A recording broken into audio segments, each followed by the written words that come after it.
Hey guys, tonight we're descending into something dark, the terrifying underworld of ancient Chinese mythology, a place ruled by the King of Hell, where liars get their tongues ripped out, traitors climb mountains made of knives, and even the dead aren't safe from judgment. But before we begin, if you enjoy myth stories like this, feel free to support the channel with a free subscription. And tell me, where are you watching from right now? I read every comment, and it's always wild to see people tuning in from all over the world. Now take a deep breath and relax. This is Myth Night, where you relax and I tell you myth stories. And if you fall asleep before it ends, that's okay. Some myths were meant to be finished in dreams. In the ancient beliefs of China, death is not an ending, but a doorway, a passage from one form of existence to another, guided by laws as precise as those that govern the movement of stars and the changing of seasons. When the final breath leaves the body and consciousness departs from flesh, the soul begins a journey that few among the living dare to contemplate, through realms where justice wears faces that mortal eyes were never meant to see. At the heart of this otherworldly realm sits Yan Wo Wang, the supreme judge of the dead, whose throne is carved from jade the color of deep water, and whose eyes hold the accumulated wisdom of 10,000 lifetimes.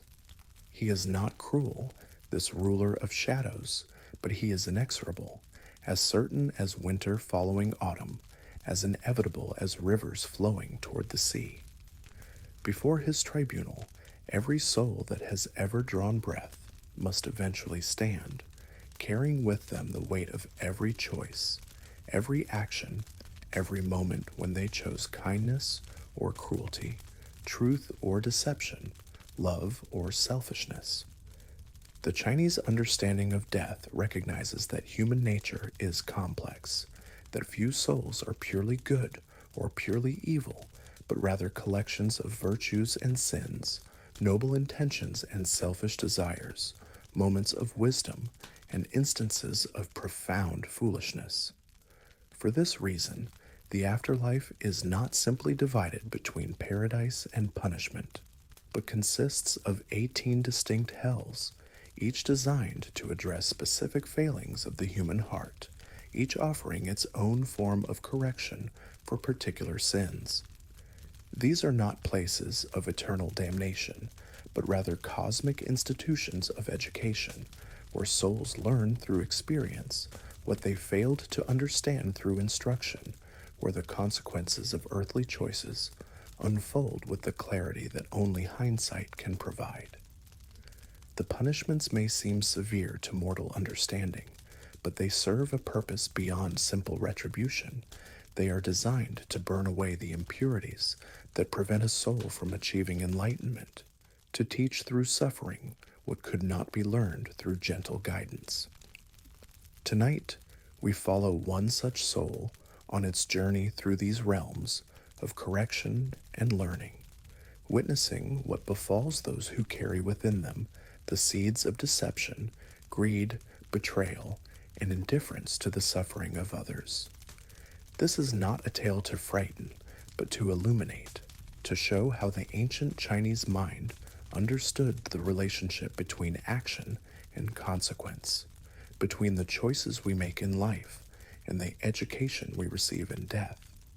His name, in life, had been Li Wei, a merchant from the bustling city of Kaifeng during the Song dynasty, whose shops sold silk and porcelain to traders from distant lands. He had lived 63 years, long enough to accumulate considerable wealth, raise a family, and establish a reputation for shrewdness in business that bordered on the legendary. But now, as consciousness returns to him in a place that exists beyond geography, Li Wei discovers that reputation and wealth carry no weight in the scales of cosmic justice. He finds himself standing in a vast hall constructed from materials that seem to shift between marble and mist, between solid stone and crystallized light. The walls stretch upward beyond sight, covered with scrolls that record every action ever taken by every soul that has ever lived. The air itself hums with the sound of endless calculation, the cosmic mathematics by which lives are measured and fates determined. At the far end of this impossible space sits Yanluo Wang upon his throne of jade, attended by ministers whose faces blend human features with those of animals, creatures that represent the various aspects of judgment and wisdom. The judge's presence fills the hall like incense fills a temple, pervasive and unmistakable, carrying with it the weight of absolute authority tempered by infinite patience. Li Wei of Kaifeng, the voice resonates not just through the air, but through the very substance of the merchant's soul. You stand before the tribunal of ultimate justice. Your mortal life has ended, and now begins the accounting of how that life was lived. Li Wei tries to speak, to offer the same explanations and justifications that served him so well in earthly courts, but finds that words fail him. In this place, intentions matter more than rhetoric, truth carries more weight than persuasion, and the elaborate facades that humans construct to hide their motivations dissolve like morning mist. The scroll of his life unfurls before the throne, revealing not just his actions, but the motivations behind them, not just his words, but the thoughts that gave them birth. He sees himself as a young man, full of ambition and eager to prove his worth to a father who demanded excellence. He watches his marriage, chosen not for love, but for the commercial advantage it would bring to his family's business. He observes his treatment of servants, its employees, competitors, moments when he chose profit over compassion, advantage over honesty, success over integrity. You have lived as many mortals live, Yanluo Wang observes without condemnation, his voice carrying the same tone a teacher might use when discussing a student's performance. With intelligence, but little wisdom, with ambition, but little compassion, with great skill at acquiring what you wanted, but little understanding of what you needed. The judge's ministers step forward, their animal heads, ox, horse, rooster, dog, turning toward Li Wei with expressions that blend judgment with something that might be sympathy. They carry with them tablets inscribed with the specific sins that marked his earthly existence, deception in his business dealings, greed that blinded him to the needs of others, betrayal of those who trusted him, indifference to suffering he could have alleviated. Your education, Yanluo Wang continues, must therefore be comprehensive. You will journey through the hells that correspond to your failings, that you might understand through experience what you refused to learn through instruction. Only when this education is complete will you be ready for rebirth, for another chance to choose more wisely. Lai Wei wants to protest, to argue that his sins were not so great, that he was no worse than most men of his time and station.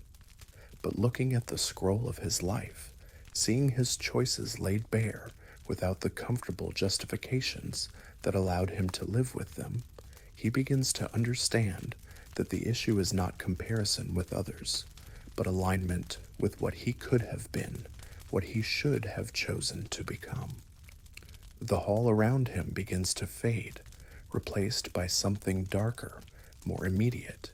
He feels himself being drawn downward, not through physical space, but through levels of reality, toward realms where cosmic justice takes forms that earthly imagination can barely comprehend. Behind him, Yanluo Wang's voice follows like an echo that will never quite fade. Remember, Li Wei of Kaifeng, that all education serves a purpose, and all punishment opens a door to redemption. What you will experience is not revenge, but revelation. And so begins the merchant's journey through the 18 hells of Chinese mythology, where every sin finds its teacher, every failing meets its correction, and every soul that has ever lived learns, through methods both terrible and transformative, what it truly means to be human in a universe governed by laws more profound than any earthly code of justice. The first hell manifests around Li Wei like a nightmare gaining substance, its walls closing in until he stands in a courtyard paved with stones that gleam like polished obsidian. The sky above is the color of old blood, neither day nor night, but something suspended between them, lit by a light that comes from no visible source.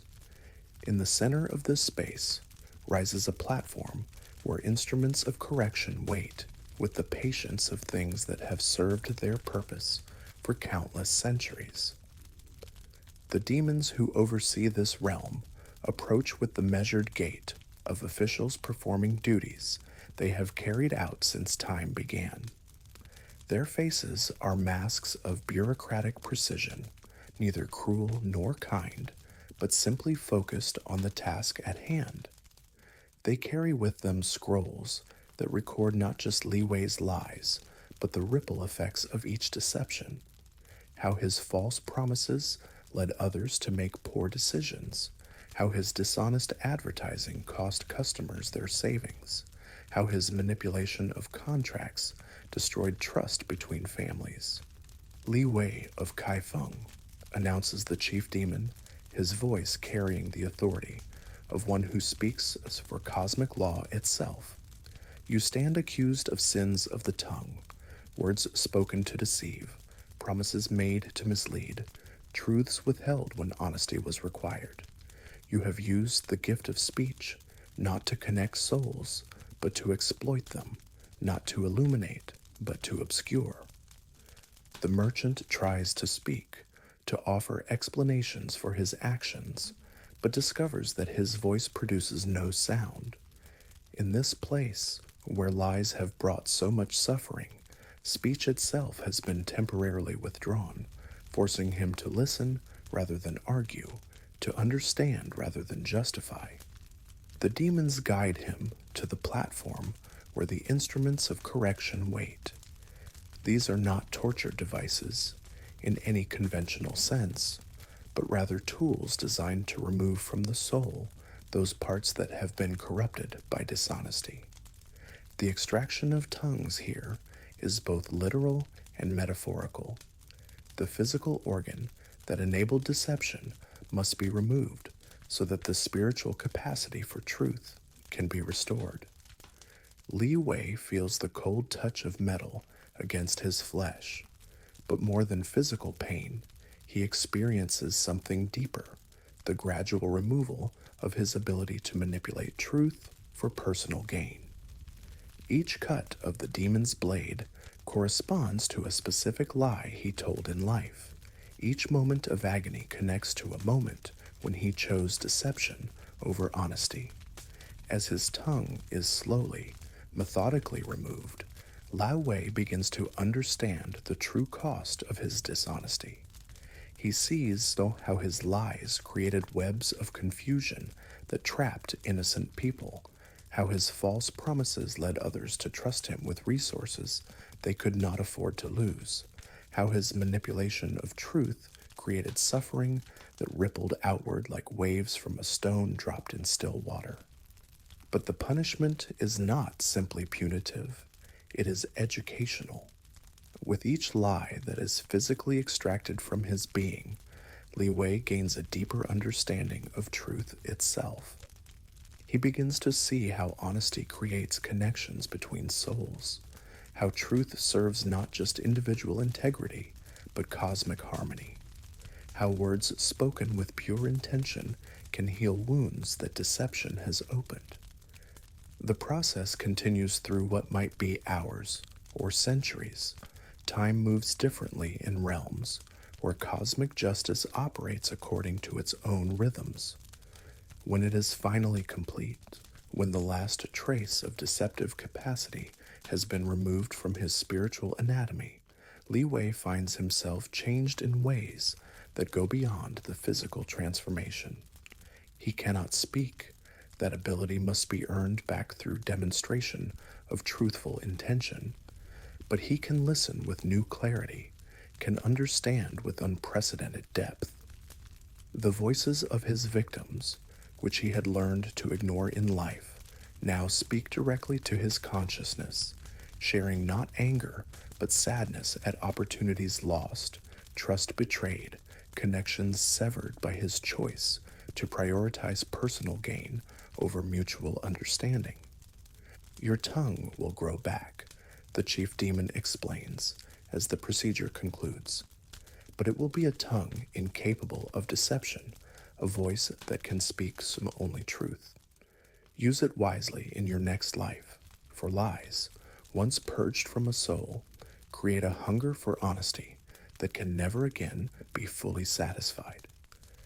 As the hell of tongue ripping fades around him, Li Wei feels himself being drawn toward the next level of his education. His mouth throbs with the phantom pain of extraction, but more profound is the throbbing in his spirit, a new sensitivity to truth and falsehood that will mark him forever. He has learned the first lesson of his cosmic education, that words carry weight, that truth serves purposes beyond immediate convenience, and that the tongue, once corrupted by deception, must be cleansed before it can serve the higher purposes for which speech was originally intended. And yet, the journey wasn't over. The transition between hells occurs without warning, like falling through layers of sleep toward deeper dreams. Li Wei finds himself standing on a shore that stretches beyond sight in both directions, its sand composed not of weathered stone, but of something darker, fragments of bone, perhaps, or crystallized despair. Before him spreads an ocean that defies every natural law he thought he understood. The sea is red as fresh blood, thick as syrup, moving with tides that follow no earthly rhythm. Its waves crash against the shore with sounds that speak of suffering rather than the simple collision of water and land. In the depths, visible through the translucent crimson, shapes move with purpose, forms that might once have been human but have been transformed by the nature of their crimes and punishments. Along the beach, as far as the eye can see, figures wade into the bloody waters. Some enter willingly, understanding that their education requires this immersion. Others are driven by demons whose faces show not cruelty, but the grim compassion of teachers administering necessary medicine. All who enter the sea carry with them the weight of lives they have taken, violence they have inflicted, suffering they have caused through anger, greed, or simple indifference to the value of existence. Li Wei approaches the water's edge with growing recognition of why he has been brought to this place. His hands, which in life seemed clean enough, now show stains that no earthly washing could remove, the blood of those who died because of his actions, his choices, his willingness to prioritize profit over human life. He remembers the famine year when grain prices soared and desperate families begged him to sell at reduced cost. He remembers the contaminated medicine he sold at full price rather than destroy, knowing it would worsen illnesses rather than cure them. He remembers the warnings about unsafe working conditions that he ignored because addressing them would reduce his margins. Each decision, rational by the standards of business, had carried consequences he preferred not to calculate. A demon approaches, not the bureaucratic officials of the tongue-ripping hell, but something more primal, more connected to the raw forces of cosmic justice. Its form shifts between human and beast, its eyes holding depths of sorrow that speak of countless souls it has guided through this particular education. Li Wei of Kaifeng, it speaks, its voice carrying the sound of waves breaking on distant shores. You stand before the sea of blood, where those who have caused death must understand the weight of life.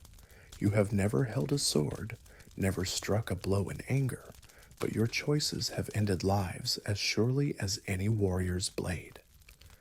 The demon gestures toward the crimson ocean, where forms struggle and learn in waters that teach through immersion what could not be learned through instruction. Enter and understand what you have caused. Feel in your own flesh what others felt because of your decisions.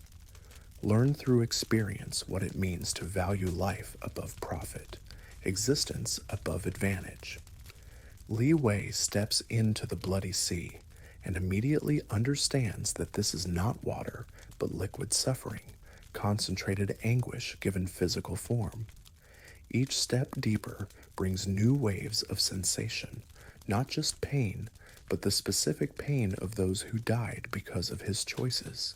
He feels the hunger of children who starved because he hoarded grain, the agony of patients who suffered because he sold false medicine, the desperation of workers who died in preventable accidents. The sea accepts him into its depths, and he finds himself able to breathe the blood as if it were air, to move through it as if it were his natural element. But every breath brings new understanding.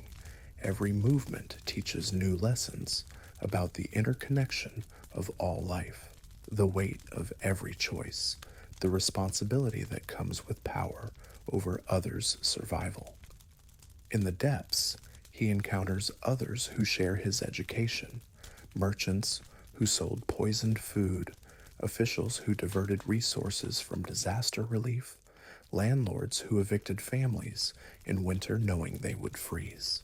None are evil in any absolute sense, but all are learning what their earthly understanding failed to grasp, that every action creates consequences, that every choice to prioritize personal gain over others' welfare carries a cost that must eventually be paid.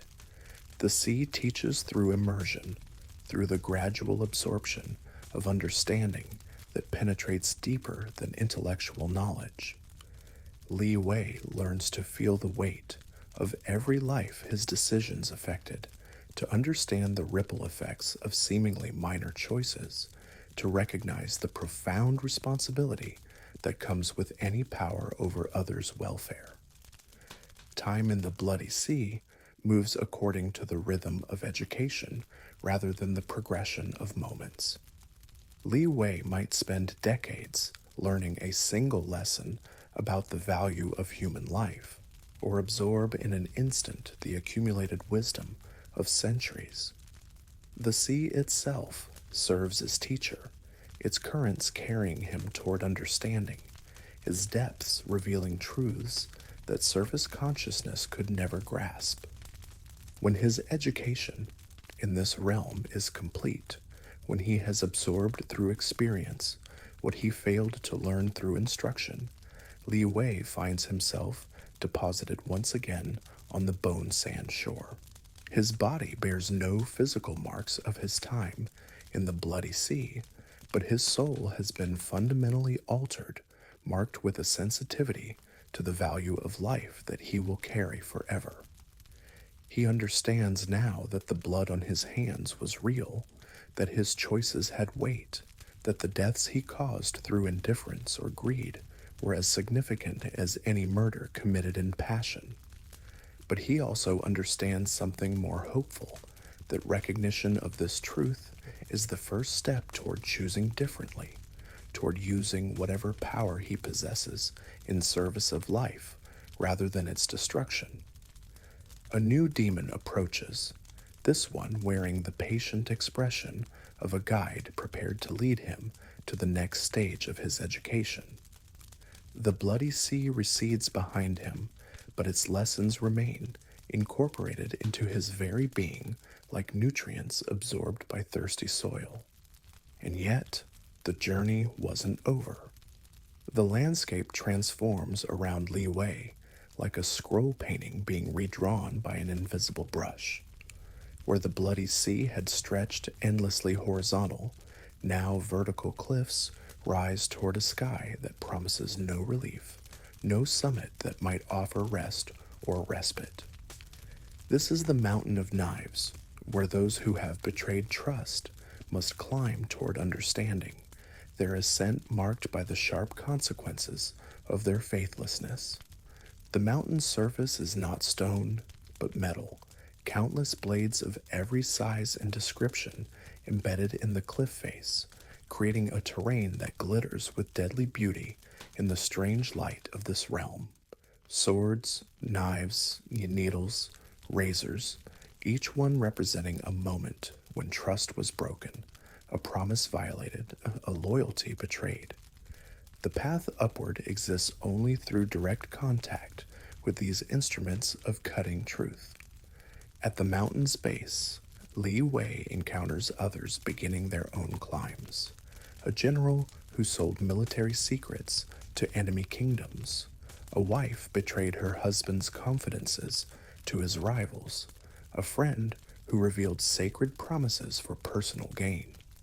All bear the same expression of dawning recognition, the understanding that betrayal, which seemed so clever in the moment of its execution, carries consequences that extend far beyond immediate advantage. The demon who oversees this realm approaches with the measured pace of one who has watched countless souls begin this ascent. Its form is that of a massive eagle, wings stretched wide enough to shadow the mountain's base, eyes that hold the sharpness of all the blades embedded in the cliff face. When it speaks, its voice carries the cutting clarity of truth that can no longer be avoided. Li Wei of Kaifeng, the eagle intones, you stand before the mountain of knives, where betrayers learn the weight of broken trust. You have lived by cunning, survived through deception, prospered by violating the faith others placed in you. Now you must climb toward understanding, and every step will teach you what your betrayals cost. Li Wei looks up at the impossible ascent, seeing the glittering array of blades that must be navigated to reach whatever summit awaits. His memories flood back. The business partner whose trust he violated by selling shares without notice. The friend whose secrets he revealed to gain advantage in negotiations. The family members whose loyalty he exploited for financial gain. Each betrayal had seemed reasonable at the time, justified by circumstances or necessity or simple opportunity. The first step onto the mountain's surface brings immediate education.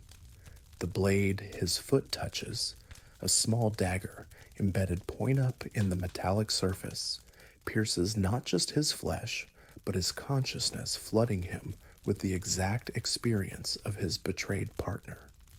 He feels the shock of discovering that trust had been violated, the pain of realizing that someone he considered a friend had chosen personal advantage over loyalty, the deep sadness that comes from understanding that faith, once broken, can never be perfectly repaired. Each subsequent step brings new lessons carved in steel and understanding. A sword blade teaches him how his revelation of business secrets affected an entire family's survival. A needle's point shows him the delicate trust between friends and how his violation of confidence created ripples of suspicion that poisoned other relationships. A razor's edge demonstrates the precision with which betrayal cuts, leaving wounds that heal slowly and leave permanent scars. The climb is not just physically demanding, but spiritually exhausting. Each blade must be touched, each lesson absorbed, each consequence fully experienced before progress can continue.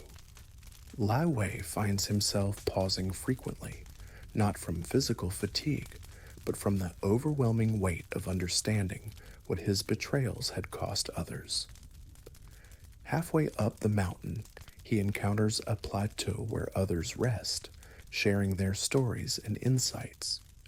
Here he meets a minister who betrayed his emperor's trust, a merchant who violated the trade agreements, a teacher who revealed students' confidences.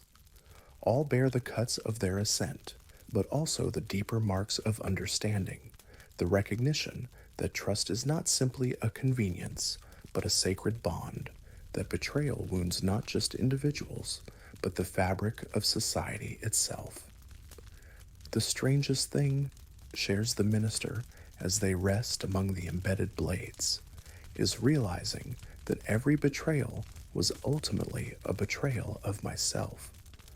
I thought I was being clever, gaining advantage through deception, but I was actually destroying the thing that made advantage meaningful, the network of trust that allows societies to function, relationships to flourish, commerce itself to exist.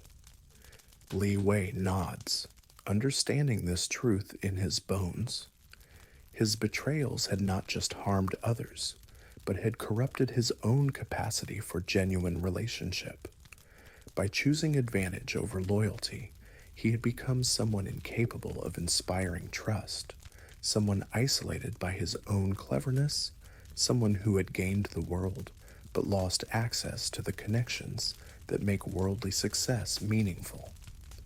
The climb continues, each step teaching new lessons about the delicate nature of trust and the destructive power of its violation. Near the summit, the blades become smaller, more numerous, requiring careful navigation of a field of needles and razor-thin edges. These represent the small betrayals, the minor violations of trust that seem insignificant but accumulate into massive damage, the casual revelation of confidences, the small deceptions that serve convenience, the minor violations of loyalty that normalize larger betrayals. At the mountain's peak, Li Wei finds not a reward, but a mirror, a surface polished to perfect reflection that shows him not as he appears, but as he truly is.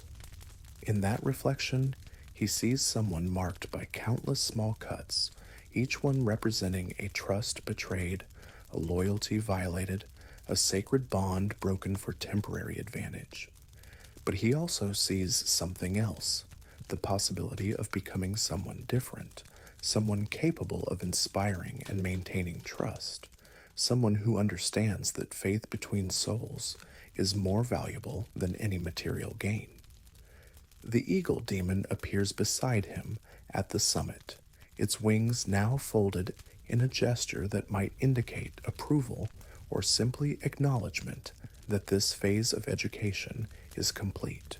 You have learned, it observes, that trust is not weakness, but strength, that loyalty creates connections more valuable than any treasure, that betrayal wounds the betrayer as much as the betrayed.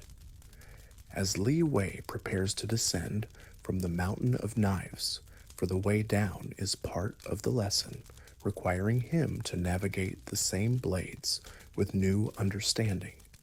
He carries with him a transformed appreciation for the sacred nature of trust. He understands now that every relationship is built on faith, that society itself depends on people keeping their word, that his betrayals had not made him cleverer, but had made him poorer in ways that no accumulation of wealth could address. The descent is swifter than the ascent, for the lessons learned climbing upward now inform every step downward. The blades still cut, but each cut now serves to deepen understanding rather than inflict new pain.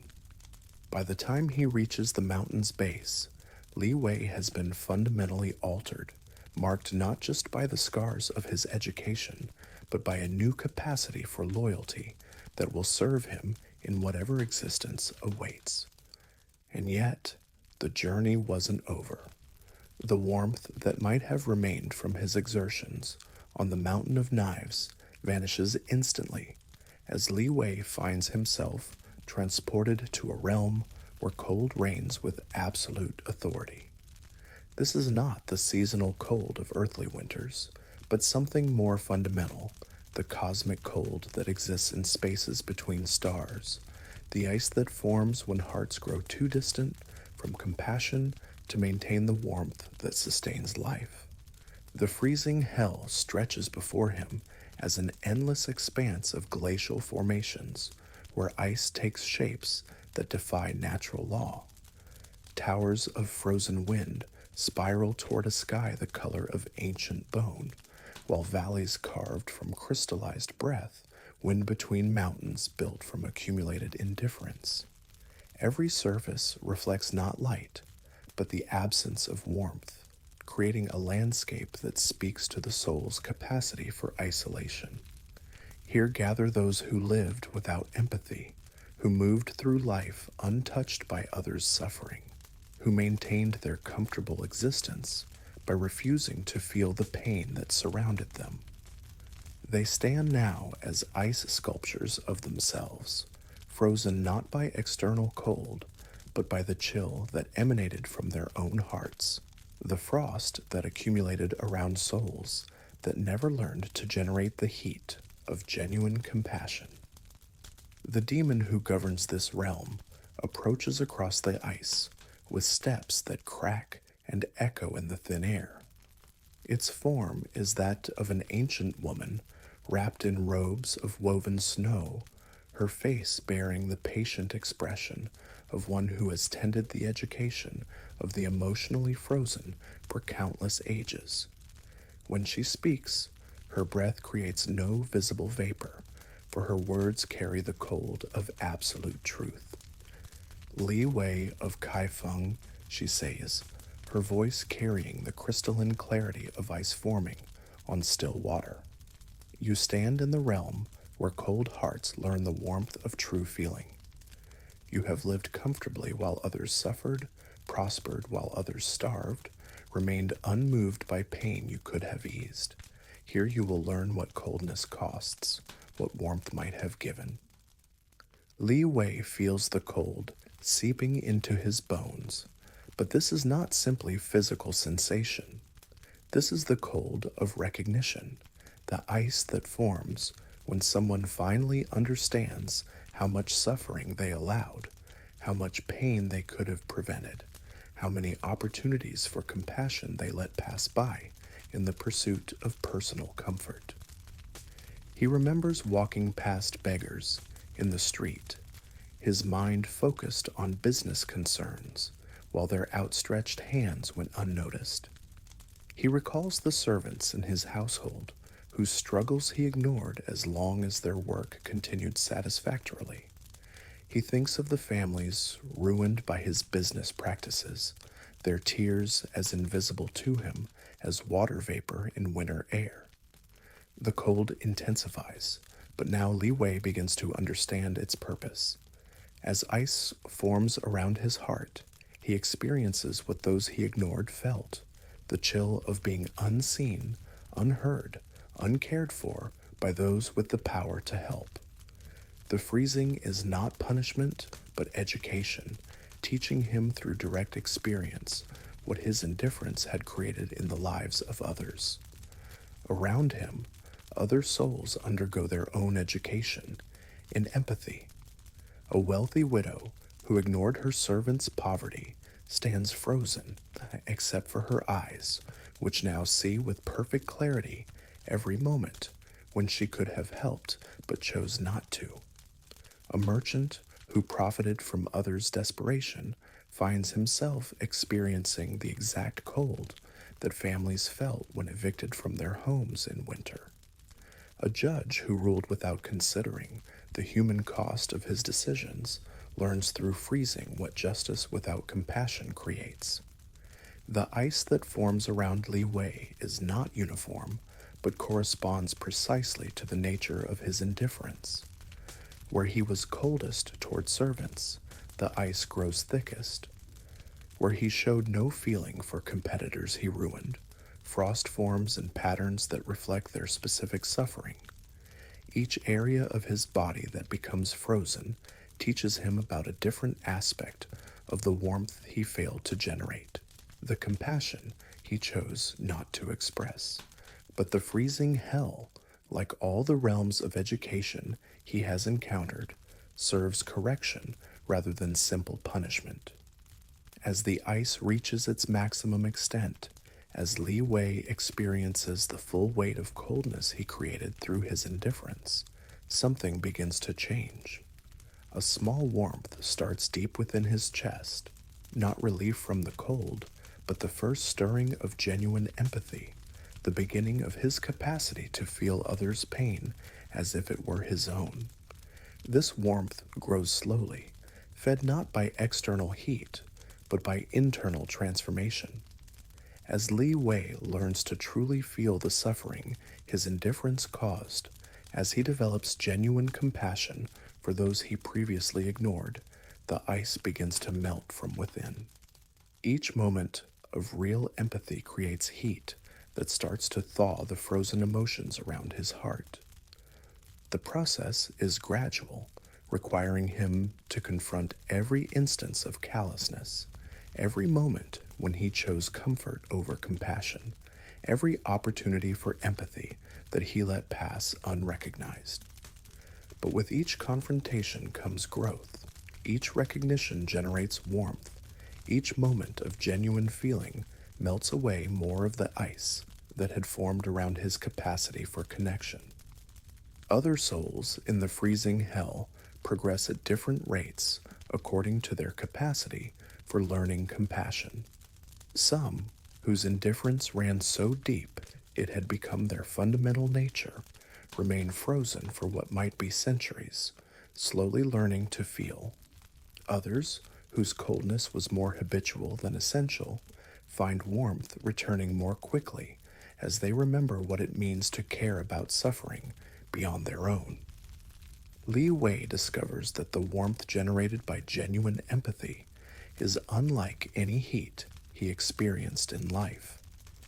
This is not the temporary comfort of a fire that must be fed with fuel, but the self-sustaining warmth that comes from connection, from caring, from the recognition that all suffering is shared suffering, all joy is communal joy, all existence is fundamentally interconnected.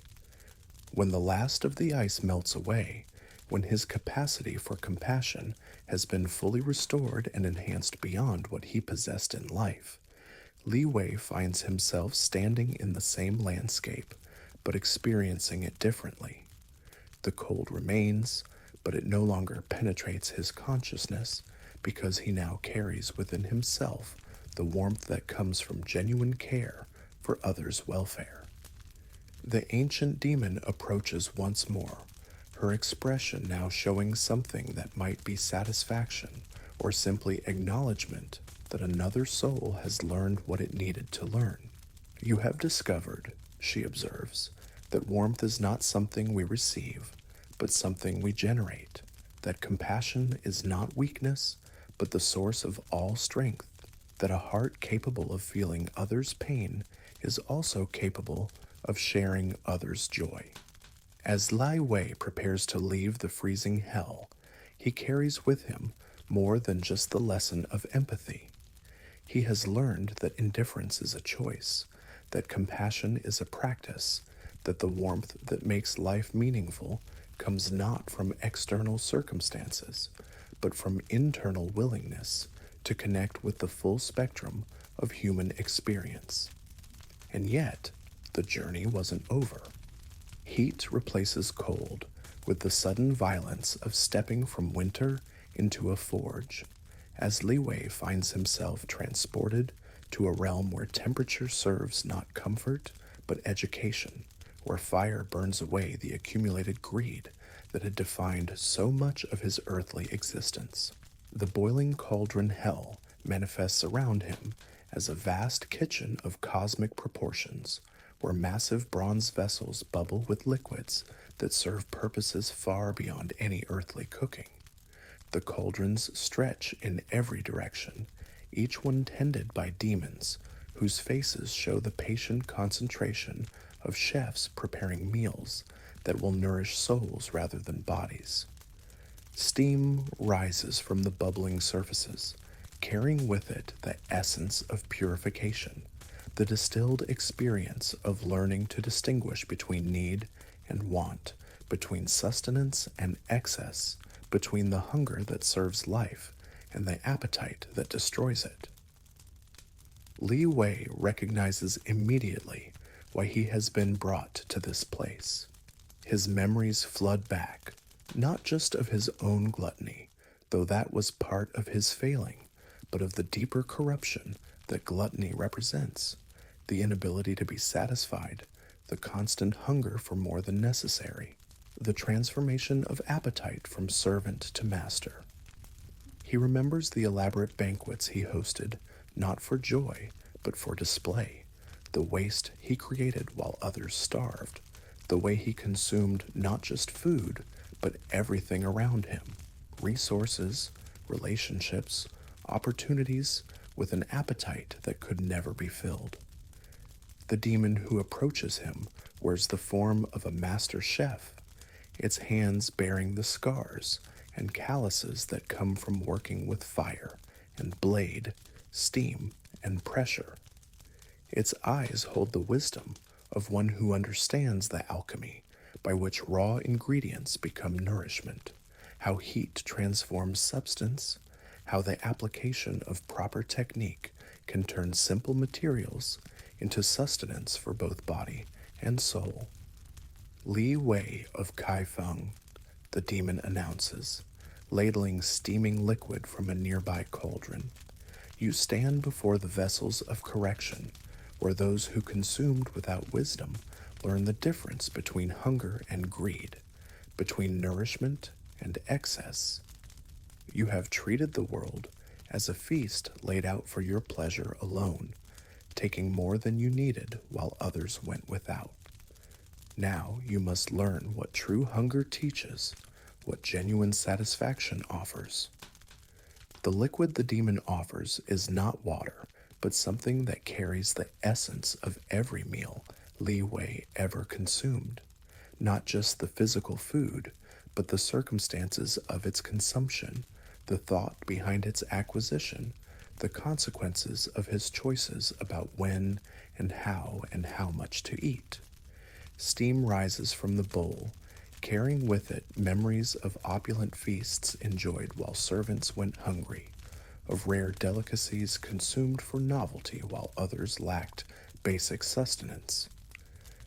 Li Wei drinks and immediately understands that this is not simply hot liquid, but concentrated experience, the distilled essence of every moment when he chose excess over sufficiency, luxury over necessity, personal pleasure over others' welfare.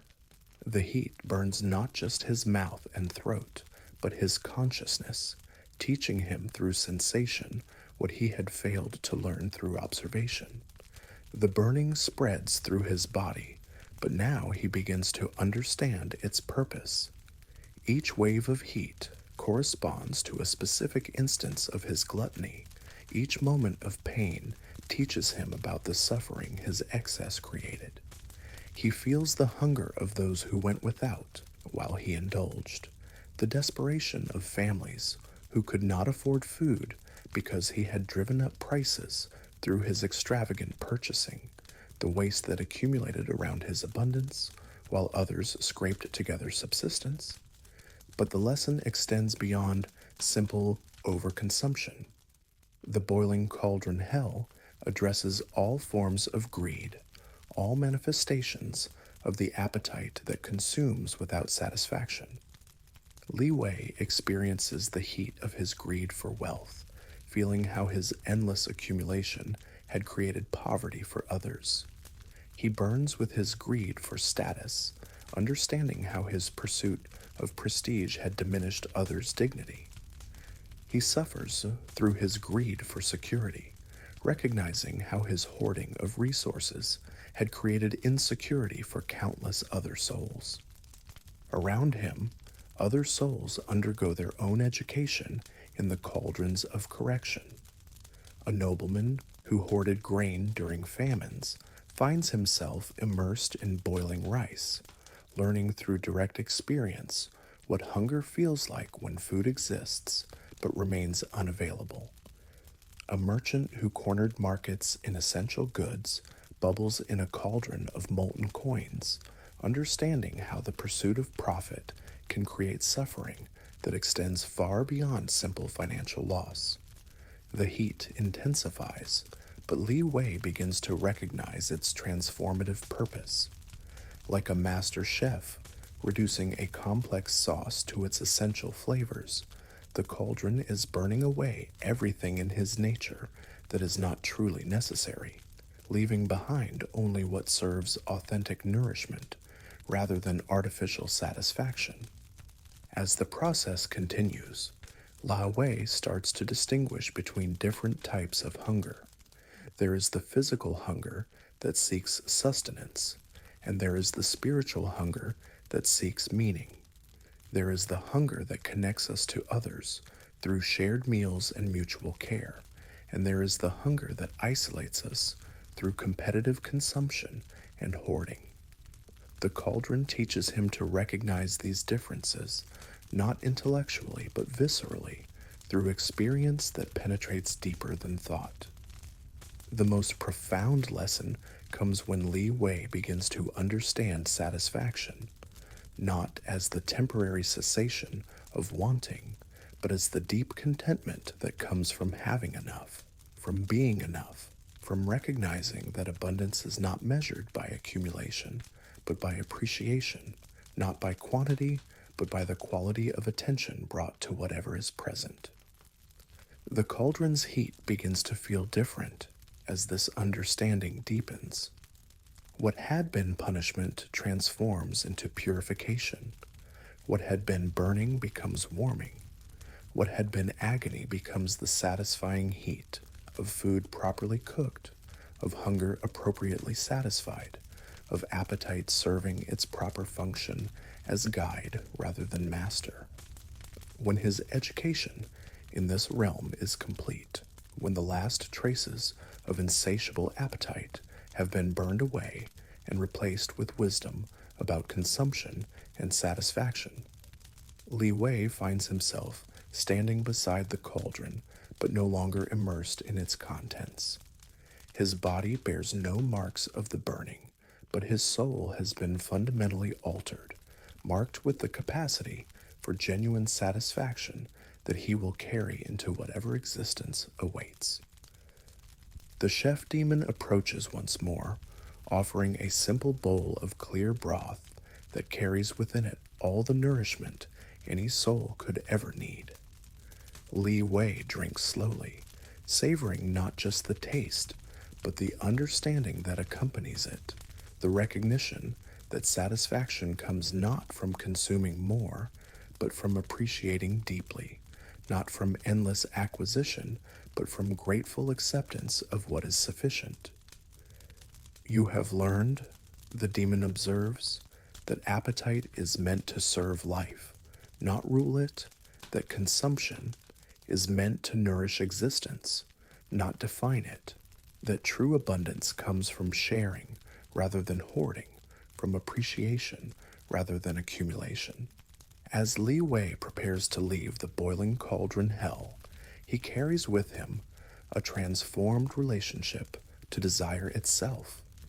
He understands now that hunger is natural and appetite is healthy, but that greed is hunger that has forgotten its purpose, appetite that has lost its connection to genuine need.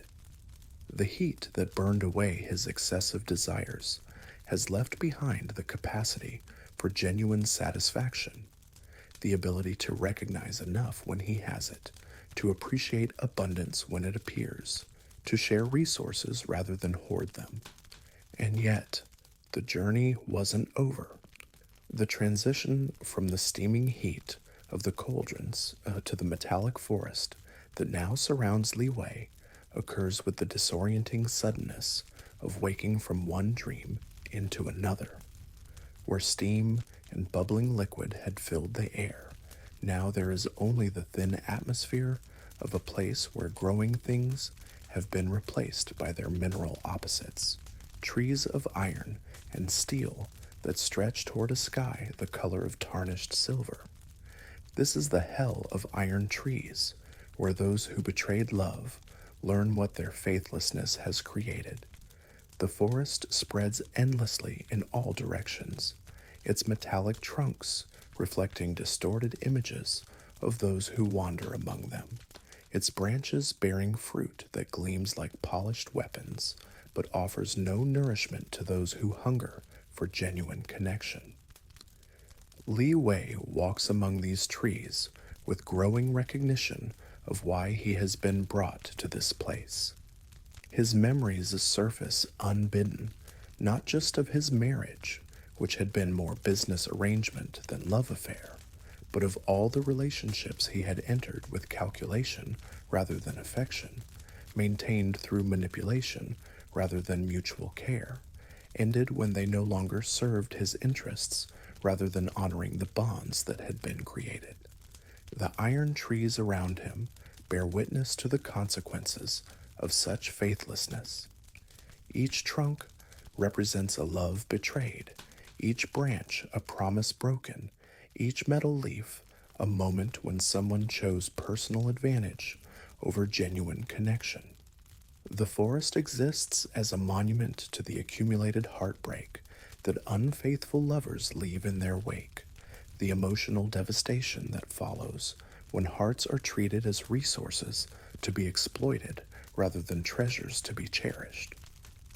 A demon approaches through the metallic forest, its form shifting between human and avian features, its wings bearing the dull shine of polished bronze. This is no mere functionary, but something that understands the deepest mysteries of love and betrayal, connection and abandonment, the sacred nature of intimate bonds, and the cosmic consequences of their violation. Li Wei of Kaifeng, the demon speaks, its voice carrying harmonies that might once have been beautiful but now sound hollow, like music played on instruments that have lost their capacity for resonance. You stand in the forest where unfaithful hearts learn what love demands. You have treated intimate bonds as commercial arrangements, sacred promises as convenient fictions, the hearts that trusted you as territories to be conquered rather than gardens to be tended. The demon gestures toward the nearest iron tree, its surface bearing engravings that tell the story of Li Wei's marriage. Here, etched in metal that will never rust or decay, are recorded not just his actions, but their consequences. How his emotional distance affected his wife's capacity for joy. How his calculating approach to intimacy withered her ability to trust. How his treatment of their relationship as a business partnership rather than a spiritual bond slowly transformed her love into resignation, then into a kind of living death. Touch the tree, the demon commands, and understand what your faithlessness created. Li Wei places his hand against the iron surface and immediately experiences what his wife felt during their years together. The gradual realization that she was not beloved but useful, not cherished but tolerated, not seen as a soul worthy of genuine affection, but as a component in a carefully constructed life plan. The metal is cold against his palm, and that coldness spreads through his consciousness, teaching him what it feels like to love someone who cannot love back, to offer affection to someone incapable of receiving it, to hope for connection with someone who sees relationship only as advantage. The lesson expands beyond his marriage to encompass all his failures at faithful love. Another tree shows him his relationships with friends, how he had cultivated their affection for what it could provide, rather than for the joy of mutual understanding.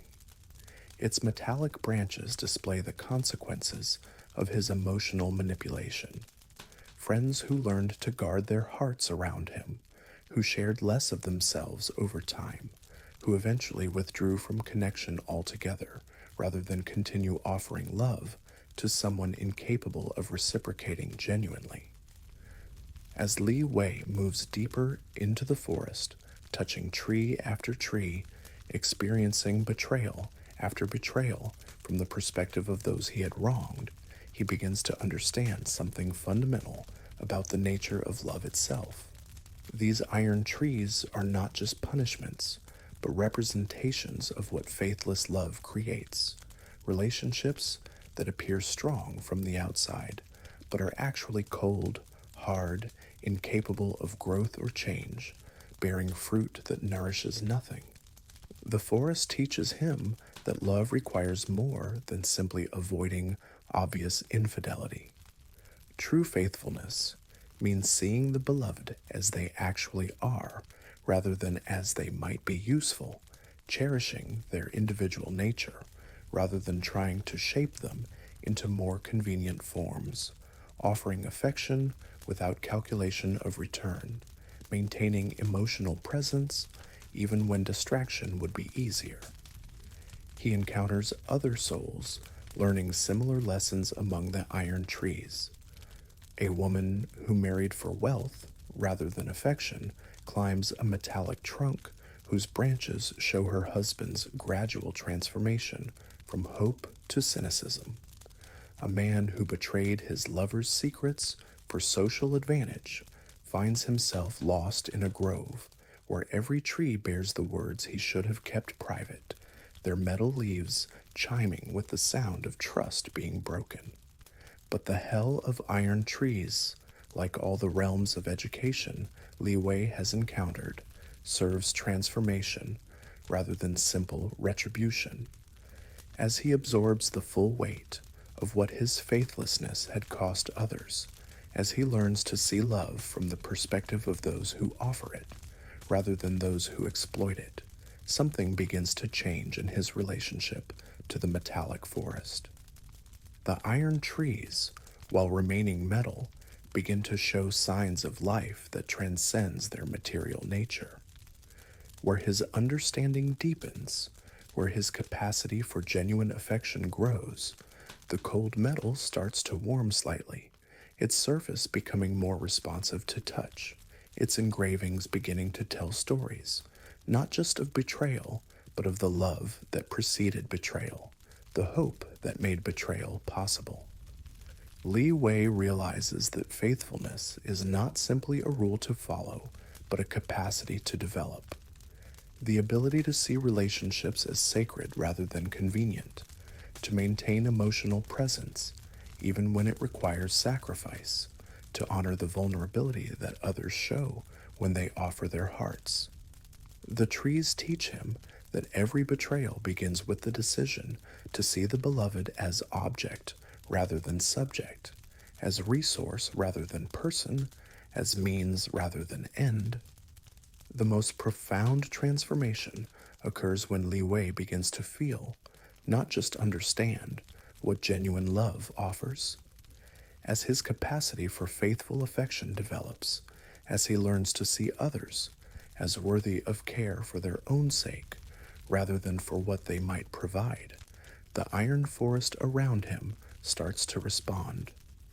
The metal doesn't become organic, but it begins to resonate with a warmth that speaks of connection, harmony, the music that faithful hearts create when they find each other.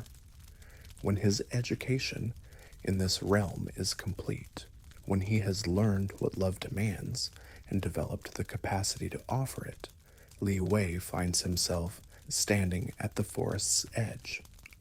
The demon approaches once more, its form now showing traces of the beauty it must have possessed before being assigned to tend this realm of correction. You have learned, it observes, that love is not feeling, but commitment, not emotion, but choice, not convenience, but sacrifice willingly made. You understand now that faithfulness creates the conditions in which love can flourish, that betrayal poisons not just relationships, but the very capacity for relationship, that hearts treated as objects become objects, while hearts cherished as sacred become sources of inexhaustible wealth. As Li Wei prepares to leave the hell of iron trees, he carries with him a transformed understanding of intimate connection. The iron forest remains behind, its metallic witness to the consequences of faithless love, but he takes with him the warmth that faithful hearts generate, the capacity to see others as worthy of genuine affection, the understanding that love is not something to be taken, but something to be given. And yet, the journey wasn't over. The metallic resonance of the iron forest fades as Li Wei finds himself transported to a realm where the very concept of crushing weight takes on cosmic significance. The grinding hell stretches before him as a vast industrial landscape where enormous millstones turn with the relentless patience of geological time, powered by forces that operate beyond human understanding but serve purposes that human cruelty has made necessary. Here, those who showed no mercy learn what it means to be slowly, methodically ground down by forces beyond their control or influence. The millstones are not machines, but living expressions of cosmic justice, turning with a rhythm that matches the heartbeat of the universe itself, processing souls who must understand through experience what their own mercilessness created in the lives of others. Li Wei recognizes immediately the specific nature of his guilt as he surveys this realm of inexorable pressure. His memories return with painful clarity, not dramatic moments of cruelty, but the accumulated weight of countless small acts of mercilessness. The way he ground down his employees with impossible demands and inadequate compensation. The systematic pressure he applied to debtors, crushing them slowly rather than offering reasonable terms for repayment. The gradual destruction of competitors through methods that were legal but utterly without compassion. The demon who oversees this realm appears as a figure of massive stone, its form carved from the same material as the great millstones, but animated by consciousness that understands the precise relationship between pressure and transformation. Its face shows neither cruelty nor kindness, but the implacable determination of natural forces, gravity, erosion, the slow processes by which mountains become sand and diamonds form under unimaginable pressure. Li Wei of Kaifeng, the stone demon intones, its voice carrying the rumble of continental drift, the sound of tectonic plates adjusting to accommodate the weight of accumulated consequence. You stand before the mills of cosmic justice, where those who showed no mercy learn what mercy might have prevented. You have ground others down through systematic pressure, crushed spirits through relentless demands, reduced human dignity to powder through your pursuit of advantage. The demon gestures toward the nearest millstone, a massive circular formation of granite and jade that turns with hypnotic regularity. Between its grinding surfaces, Li Wei can see not grain or ore, but something more precious and fragile, the compressed essence of human hope, dignity, the will to continue when continuation seems impossible. Your education, the demon continues, requires that you understand what you created through your mercilessness. You must experience the weight you placed on others, feel the pressure you applied to those who trusted you with their livelihoods, learn what it means to be ground down by forces that recognize no appeal, offer no respite, show no consideration for your capacity to endure. Li Wei approaches the millstone with growing understanding of what awaits him. The mechanism that will crush him is not arbitrary, but precisely calibrated to his specific failures of mercy. The pressure will correspond exactly to the pressure he applied to others. The grinding will match the methodical way he destroyed his victim's capacity for resistance. The relentless turning will teach him what his own relentlessness had created. As he steps between the millstones, Li Wei feels the first gentle contact of the upper stone against his consciousness. The pressure begins slowly, almost imperceptibly, just as his own cruelty had often begun, not with dramatic violence, but with the gradual application of force that gave his victims time to hope it might stop, to believe they could endure it, to maintain their dignity, even as it was systematically stripped away. The grinding teaches through direct experience what Lai Wei had inflicted through calculated indifference. He feels the hope being slowly crushed out of him as he had crushed hope from his employees. He experiences the gradual reduction of his capacity for resistance as he had ground down his debtor's ability to negotiate. He learns what it means to be processed by forces that see him not as a person, but as material to be transformed, just as he had seen others not as human beings, but as resources to be exploited. But the millstone's pressure, while inexorable, is not arbitrary. Each moment of crushing corresponds to a specific act of mercilessness from his earthly life. As his consciousness is ground down, as his sense of individual importance is reduced to powder, Li Wei begins to understand something profound about the nature of mercy itself. Mercy, he realizes, is not weakness, but recognition of shared vulnerability. It is the choice to see others as fellow beings, subject to the same pressures, the same fears, the same hope for gentle treatment that he now desperately craves. The grinding teaches him that everyone carries within them the capacity to be crushed, that strength is often just luck postponed, that the powerful and powerless are separated only by circumstances that can change without warning. Around him, other souls undergo their own education in the cosmic mills. A landlord who evicted families without consideration for their circumstances finds himself slowly crushed by the weight of his own callousness.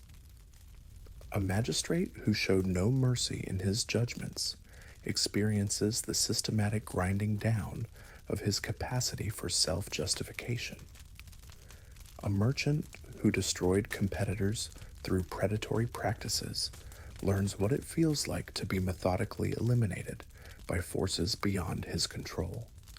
The pressure intensifies, but Li Wei begins to understand its transformative purpose. Like grain being ground into flour that can nourish rather than merely fill space, his consciousness is being processed into something that can serve purposes beyond mere self-interest. The crushing is not destruction, but refinement, not punishment, but preparation for a different way of existing. As the millstone continues its relentless work, Lao Wei discovers that the most profound aspect of his education is not the physical pressure, but the psychological transformation it creates. Under crushing weight, all pretense disappears, all artificial distinctions dissolve, all sense of superiority evaporates. He is reduced to the essential core of what it means to be a conscious being subject to forces beyond his control, dependent on mercy for survival, hoping for compassion from powers that could destroy him without effort. This reduction reveals something unexpected. Beneath all his cruelty, beneath all his mercilessness, beneath all his systematic grinding down of others, there remains a spark of something that craves gentleness, that responds to kindness, that recognizes mercy as the most precious gift one being can offer another. The millstone, by crushing everything false in his nature, reveals what is authentically human and therefore capable of redemption. When the grinding reaches its maximum intensity, when Li Wei has been reduced to his absolute essential nature, something remarkable occurs. The pressure, while continuing, begins to feel different, not like crushing, but like embrace, not like destruction, but like the firm support that shapes rather than destroys. He realizes that the millstone is not his enemy, but his teacher, not his tormentor, but the instrument of his transformation. The education concludes when Li Wei has learned not just what mercy means to those who receive it, but what offering mercy does for those who give it. He understands now that mercy is not just kindness, but wisdom, not just compassion, but recognition of reality. The truth that all beings suffer, all beings hope for gentle treatment, all beings deserve consideration for their vulnerability rather than exploitation of their weakness.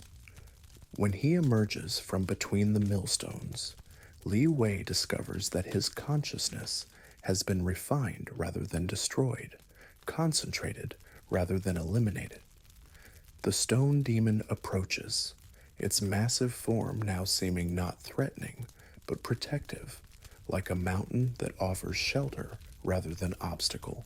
You have learned, the demon observes, that mercy is not optional courtesy, but essential recognition, that gentleness is not weakness, but strength properly applied, that the power to crush creates the responsibility to refrain from crushing, that true strength shows itself through restraint rather than application.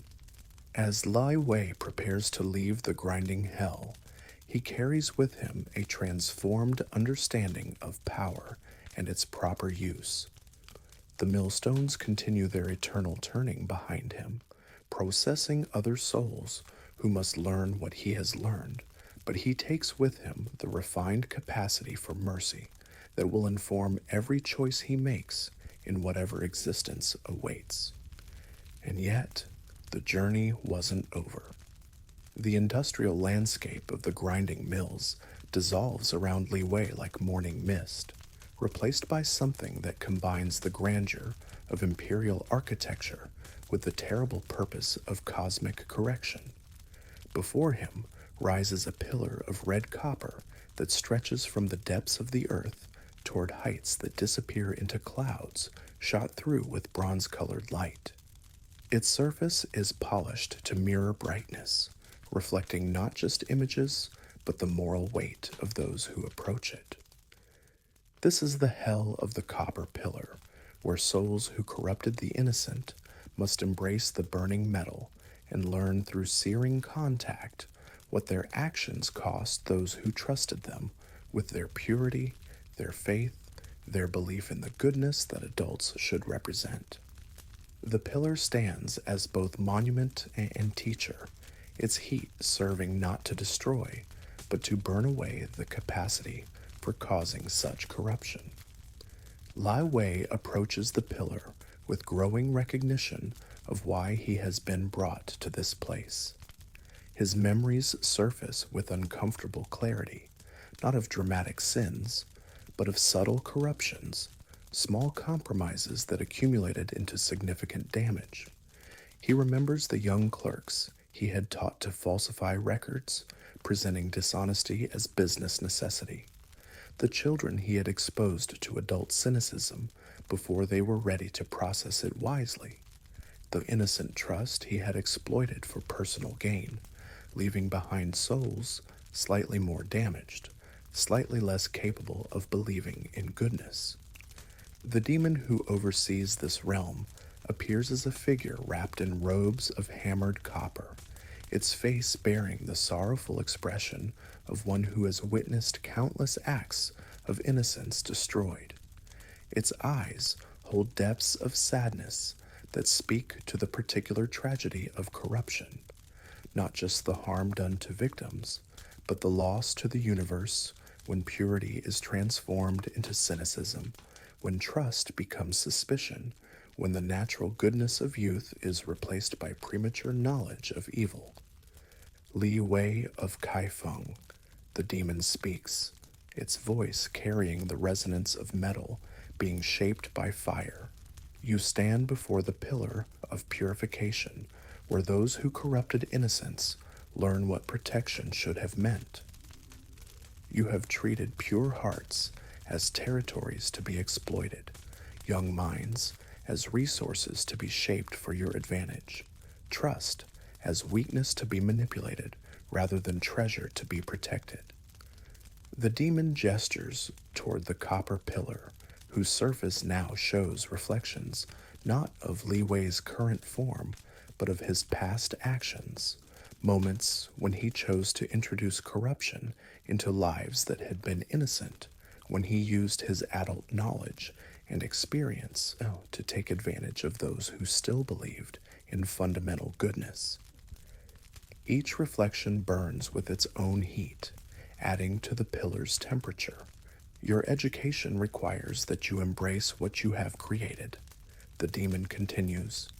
You must press yourself against the copper and feel the burning of every innocent trust you violated, every pure heart you corrupted, every young mind you taught to see the world as a place where advantage matters more than integrity. Li Wei approaches the pillar, feeling the heat radiating from its surface long before physical contact.